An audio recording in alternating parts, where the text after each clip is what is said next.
It's that time. Midweek News 118 coming at you for Wednesday, March 12th, 2025. And it's on time this week. Imagine that. Let's get started.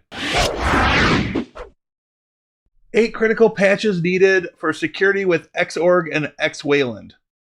While Wayland is seen as the way forward for Linux display servers, there are still some use cases where Xorg is needed.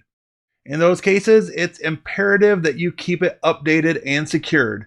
Dig into the CVEs listed in this article for more information.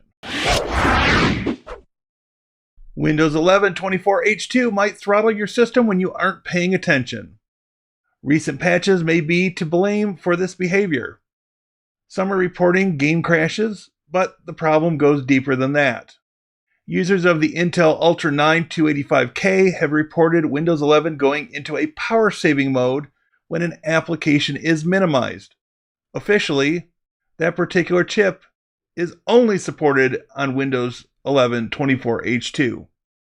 Some users with the i9 12900K and the Ryzen 9 9950X are reporting similar issues. Incus 6.10 Container and Virtualization Manager released. Incus 6.10 is the second release for 2025. There are several interesting updates in this release. The article does link to a public demo if you, like me, have never given Incus a try. Choice is good.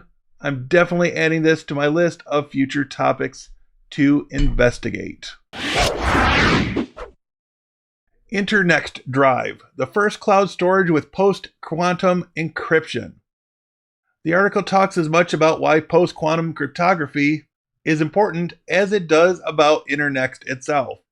It's worth noting that there is a code in the article that can be used to get 80% off a lifetime plan to Internxt.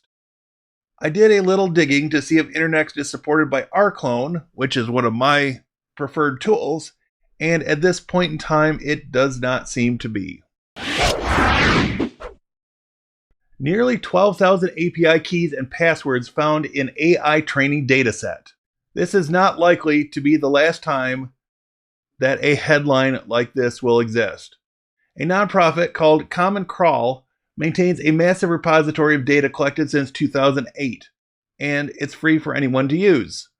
Due to its open source nature, AI projects were quick to make use of it for training LLMs. Some data in this resource included AWS root keys and MailChimp API keys. Be extremely careful, and make sure you are auditing your own credentials to ensure your safety. Beelink to enter the NAS space with Beelink ME line. The first device, called the Beelink ME Mini, is equipped with 6 M.2 SSD slots supporting up to 4 terabytes per disk. The custom Windows NAS storage service is included in the loaded Windows image. For a NAS, you would likely want to replace this with Unraid, Open Media Vault, or TrueNAS Scale. I will be interested to see the pricing and some reviews. Availability is scheduled for late March.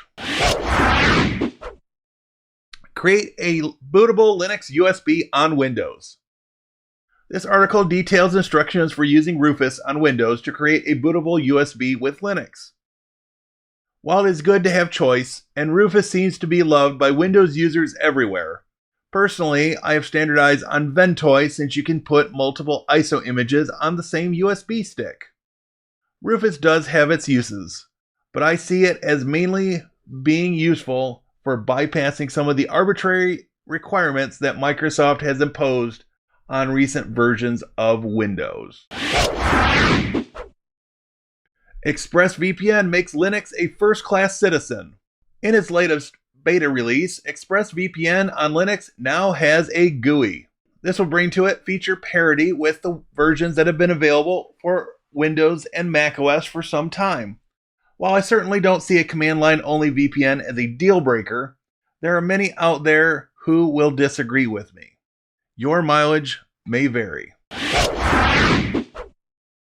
YouTube Premium Lite has launched in the US. This is billed as a quote-unquote mostly ad-free experience. The cost is just $7.99 a month. If the previous options were outside your budget, this may be worth a look. Clonezilla 3.2.1-9 has been released. The underlying Linux OS has been upgraded to Debian SID. There is no longer a 32-bit version. It features kernel version 6.12.17-1 and part clone 0.3.33. A number of other features have been added, as well as 3 bug fixes. If you're a regular user of 64-bit Clonezilla, you will want to grab this latest iteration. Samba 4.22 has been released.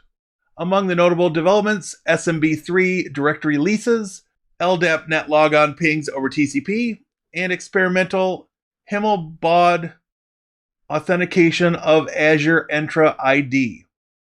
Coming 6 months after the 4.21 release, this time we are treated to some great changes. Some legacy features have also been retired. An MBD proxy logon, CLDAP port, and Fruit POSIX rename, which, as you can guess, is related to macOS. Full release notes are linked in the article. Essential FOSS tools to make macOS better. Amongst the most notable utilities in this article, at least for me, are Rectangle, which gives you enhanced tiling window management, and Alt-Tab, which brings the Windows-style Alt-Tab switching to macOS.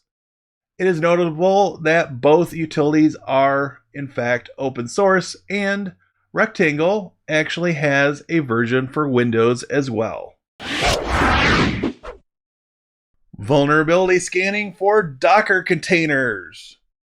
As you might guess, this article talks about tools available for scanning Docker containers for vulnerabilities.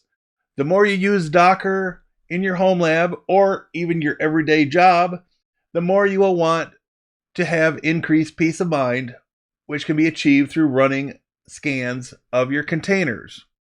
Since I am making use of more and more Docker containers all the time, let me know in the comments if you're interested in seeing any of these tools in action.